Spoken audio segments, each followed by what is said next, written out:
તમારા ઘરમાં આ વસ્તુઓ ન રાખવી જોઈએ, નહીં તો જીવનભર રહેશો ગરીબ. ઘણીવાર એવું બનતું હોય કે માણસ પૂર્વવશ થઈને આળસના કારણે કે પછી અતિ લોભના કારણે અમુક વસ્તુ ઘરમાં જ મૂકી રાખે છે, જેનાથી તે ઘરમાં પોતે જ બરબાદીને બોલાવતા હોય છે. ઘરની અંદર જો આ વસ્તુ હોય છે તો નિસંકોચ માતા લક્ષ્મી નારાજ થાય છે. સાથે સાથે બધા જ દેવ નારાજ થતા હોય છે. તમારા ઘરમાં ધન સંપત્તિ પાણીની જેમ વહેવા લાગશે. એટલા માટે અમુક વસ્તુ છે જે તમારા ઘરમાં ક્યારેય પણ ન રાખવી જોઈએ. અથવા ઘણીવાર એવું થતું હોય કે ઘણા બધા કાર્ય પૂર્ણ થવાના હોય કે પછી નાની મોટી ક્ષતિ આવવાથી એ કામ બગડી જતા હોય છે. તમારા સારા દિવસો ખરાબ બની જતા હોય છે અને આ સારા દિવસો ખરાબ દિવસોમાં પરિવર્તિત થવા લાગતા હોય તો આવા સમયે તમારે સચેત જાગૃત થઈ જવું જોઈએ. જો તમારી સાથે પણ આવું થાય છે તો જો તમારે ઘરની વસ્તુઓ ઉપર ધ્યાન આપવું જોઈએ કે આવું શા માટે થાય છે. કેમ કે તમારા કામમાં હંમેશા અંતિમ સમયે જ સંકટ આવે છે. જો તમે ધ્યાનથી એનું નિરાકરણ કરશો કે પછી જોશો તો તમને ખ્યાલ આવશે કે આ બધા પાછળ ઘરની સ્ત્રીનો સૌથી મોટો હાથ છે. મોટા ભાગની સ્ત્રીઓની આદત તો હોય છે કે તે ઘરની વસ્તુથી ખૂબ જ લગાવ કરી નાની મોટી ખરાબ કે સારી વસ્તુને ઘરમાંથી બહાર ન જવા દે. તે વસ્તુને ઘરમાં ગમે ત્યાં સાચવીને મૂકી રાખે. પરંતુ મિત્રો, તમારા ઘરની અંદર રહેલી એક જ વસ્તુ તમારા કામને અડચણરૂપ બનાવે છે. આ આપણા શાસ્ત્રો કહે છે કે 7 પેઢી ચાલે એટલું ધન પણ ખૂટતા વાર નથી લાગતી. એટલે આ ભૂલ તમે ના કરતા. મિત્રો, એટલે તો હવે આપણે ધ્યાનથી સાંભળજો કે આપણા વાસ્તુશાસ્ત્ર અનુસાર ઘરમાં શું રાખવું જોઈએ અને શું ન રાખવું જોઈએ એ પણ જાણવું ખૂબ જ જરૂરી છે.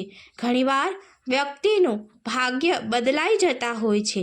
ઘણીવાર ઘરમાં નાની વસ્તુ લાવવાથી વ્યક્તિની અંદર આપમેળે સકારાત્મક ઉર્જા આવી જાય. પછી તે કોઈ પણ કામ કરે તેમાં તેને સફળતા મળતી હોય. પરંતુ આજે આપણે જાણીશું કે ઘરમાં કઈ વસ્તુ ના લીધે બરબાદી આવે છે. તો ચાલો હવે આપ ધ્યાનથી સાંભળજો. આ વસ્તુને ક્યારેય પણ ઘરમાં ન રાખતા આ બરબાદીને આમંત્રણ આપે છે. સાથે સાથે ઘરની અંદર નકારાત્મક શક્તિઓને પણ લઈ આવે છે. એટલા માટે તમારે તમારા ઘરની અંદર આ વસ્તુઓને ન રાખવી જોઈએ. સૌથી પહેલો છે તૂટેલા વાસણો. કાચના તૂટેલા વાસણ, ઇલેક્ટ્રિક વસ્તુઓ જે ખરાબ હોય તો તૂટેલો ફર્નિચર, ખરાબ ઘડિયાળ કે પછી તૂટેલી સાવરણી, એવી ઘણી બધી વસ્તુઓ જો તમે ઘરની અંદર રાખો છો તો તમારે એ ભૂલથી પણ ન રાખવી જોઈએ. આના કારણે ઘરની અંદર નકારાત્મક ઉર્જા ઉત્પન્ન થવા લાગે છે. ઘરના બધા જ લોકો ઉપર માનસિક તણાવ વધવા લાગે છે અને એ પણ માનવામાં આવે છે કે આનાથી વાસ્તુ દોષ ઉત્પન્ન થાય છે. અને સાથે સાથે રાહુ પણ આ વસ્તુઓથી ખૂબ જ આકર્ષિત થાય. રાહુનો તમારા જીવનમાં આકર્ષિત થવું એટલે સમજી લેજો કે સાક્ષાત લક્ષ્મી માતાને નારાજ કરવા. તમારા ઘરમાં દરિદ્રતાનું આગમન થયું. અમુક સ્ત્રીની આદત હોય છે કે ઘરને સજાવી રાખે, કારણ કે ઘર સુંદર દેખાય, પરંતુ તેમને વાસ્તુશાસ્ત્રનું જ્ઞાન નથી હોતું. ઘણી બધી એવી તસવીરો કે ફોટા હોય જે ઘરમાં લગાવે તો હકીકતમાં એ વસ્તુઓ તમે તમારા ઘરની અંદર રાખી ન શકો. જેમ કે મહાભારતના યુદ્ધની કોઈ પણ તસવીર તમારા ઘરની અંદર ન રાખવી જોઈએ. ભગવાન શિવની નટરાજવાળી મૂર્તિ હોય, તાજમહેલનું ચિત્ર હોય કે પછી પાણીમાં ડૂબતું જહાજ હોય કે જંગલી જાનવર હોય, કોઈની સમાધિનું ચિત્ર કેમ ના હોય? જો આ ભૂલો તમે કરો છો તો તેના ફળ સ્વરૂપે તમારા ઘરમાં બરબાદી જ આવે છે. કારણ કે આવા ચિત્રો લગાવવાથી મનની અંદર ખરાબ પ્રભાવ પડે છે. સતત એ ચિત્ર જોવાથી તમારા મનમાં નકારાત્મક પ્રભાવ ઉત્પન્ન થવા લાગે છે. તમારા જીવનની અંદર સારી ઘટનાઓ થવાનું બંધ થઈ જાય છે. એટલા માટે કહેવામાં આવે છે કે મહાભારતના યુદ્ધનું ચિત્ર ભાઈ ભાઈ માટે ઝઘડાનું ચિત્ર છે, જે ઘરમાં રાખી શકાય નહીં. ભગવાન શિવે તાંડવ કરેલું એ સમયનું કોઈ ચિત્ર હોય એ તમારા ઘરની અંદર તાંડવ મચાવી શકે છે. આ તમારા વિનાશનું પ્રતીક છે. અને તેવી જ રીતે તાજમહેલ એક મોટું રહસ્ય છે. તેનાથી પણ તમારા વિચારોમાં નકારાત્મક થવા લાગે છે. પાણીમાં ડૂબતું જહાજ તમારી કિસ્મત આગળ વધવા નથી દેતી અને તે તમારી કિસ્મતને ડૂબાડવાનો સંકેત આપે છે. એટલા માટે આ વસ્તુઓ તમારા ઘરમાં ન રાખવી જોઈએ. ત્યાર પછી મહિલાઓની આદત પણ ખૂબ જ ખરાબ છે કે તેમને વસ્ત્રનો કે કપડાનો મોહ દૂર નથી થતો. પોતાના કપડાં પહેરવાના છોડી દે, પરંતુ તે પછી શું કરશે? તેના કપડાને તે સાચવીને મૂકી દેશે. તમારા ઉતરી ગયેલા કપડાં અથવા તો ફાટી ગયેલા કપડાં, અથવા તમે 1 વર્ષ સુધી જે કપડાનો ઉપયોગ ન કર્યો હોય તે જેવા કપડાં તમારા ઘરની અંદર નકારાત્મક ઉર્જાને ઉત્પન્ન કરે છે. આવી વસ્તુ હંમેશાને માટે દાન કરી દો અથવા તેના કામ માટે ઉપયોગ કરી લો. પરંતુ મહિલાઓને આવા કપડાં સાચવવાની આદત પડી ગઈ હોય છે. એટલા માટે તમારા ઘરની અંદર ઘણા બધા પ્રકારની સમસ્યાઓ આવે છે. ઘણી વખત એવું જોવામાં આવ્યું છે કે તમારા ઘરની અંદર લોખંડનો સામાન પડ્યો હોય.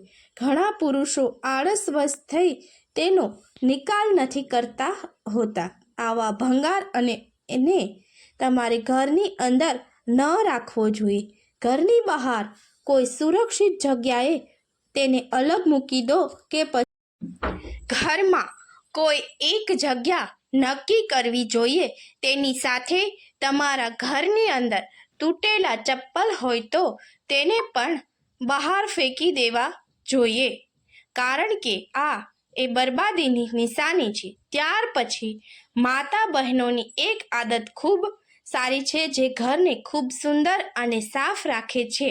તેઓ ક્યારેય પણ અગાસી ઉપર ધ્યાન આપતા નથી.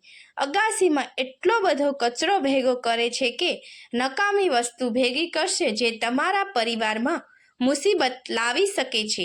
તમારે અગાસી પર કચરો રાખો છો તો પરિવારમાં નકારાત્મક ઉર્જા વધે છે. માનવામાં આવે છે કે આનાથી પિતૃદોષ પણ ઉત્પન્ન થાય છે. એટલા માટે તમારે અગાસી પણ સાફ રાખવી જોઈએ.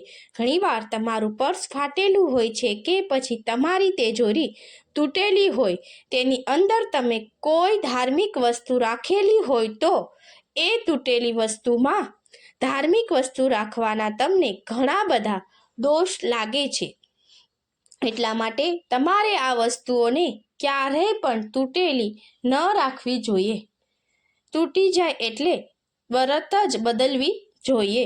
પુસ્તકો રાખવા માટે અથવા નાની મોટી વસ્તુઓ રાખવા માટે તિજોરીનો ઉપયોગ કરતા હોય છે, પરંતુ અમુક લોકો ભૂલ કરે કે આવી વસ્તુ મૂકવા માટે તૂટેલી તિજોરીનો ઉપયોગ કરી, જેમ કે દરવાજા ના હોય, કાચ તૂટેલા હોય. આનાથી ઘરની અંદર બધી જગ્યાએ નકારાત્મક ઉર્જા પેદા થાય. તેનાથી તમારા ઘરમાં રહેલા પૈસા પાણીની જેમ વહેવા લાગે છે. એટલા માટે તૂટેલા ફર્નિચરને હંમેશા બદલી નાખવું જોઈએ, અથવા તેને ઉપયોગમાં લેવું હોય તો તેને રિપેર કરાવવું જોઈએ. ઘરના મંદિરમાં સ્ત્રીઓ ઘણા બધા ભગવાનને એક સાથે સ્થાપિત કરી દે છે. ઘણીવાર તો દેવી દેવતાની મૂર્તિ તૂટેલી હોય અથવા તો ખંડિત થઈ ગઈ હોય તો પણ ઘરમાં સાચવીને રાખે. યાદ રાખજો કે તેનાથી પણ તમારા ઘરમાં હાનિ પહોંચે છે. આવી વસ્તુને તરત જ નદીમાં પધરાવી દો અથવા તો પીપળાના ઝાડ નીચે રાખી દેવી જોઈએ, કે પછી ઘરના તુલસીના ક્યારા પાસે મૂકી દેવી જોઈએ અને સમયની અનુકૂળતા પ્રમાણે વહેતા જળમાં પધરાવી દેવી જોઈએ. તમે એવું નથી કરતા અને ઘરમાં તેને સાચવીને રાખો છો, તો આવું કરવાથી વાસ્તુ દોષને તમે પોતે જ ઉત્પન્ન કરો છો. એટલા માટે જ આ વસ્તુઓ તમારા ઘરમાં પડે છે તો તેને બહાર કાઢી દો, ઘરને શુદ્ધ અને સાફ કરી દો, જેનાથી તમારા ઘરની અંદર સકારાત્મકતા વધવા લાગે, સકારાત્મક ઉર્જા વધવા લાગે. તમે જો આ ભૂલો કરો છો તો તમારે પારાવાર નુકસાન ભોગવવું પડે છે. તો આ વસ્તુઓ તમારા ધ્યાનમાં રાખવી જોઈએ. મિત્રો, જય માતાજી. મિત્રો, આશા રાખું છું કે આપને આ વિડીયો પસંદ આવેલ હશે. આવી જ માહિતી મેળવવા માટે આપ મારી ચેનલમાં જોડાયેલા રહેજો. આભાર મિત્રો. જય મા લક્ષ્મી. આવા વિડીયો જોવા માટે ચેનલને સબસ્ક્રાઈબ, શેર અને લાઈક જરૂર કરજો.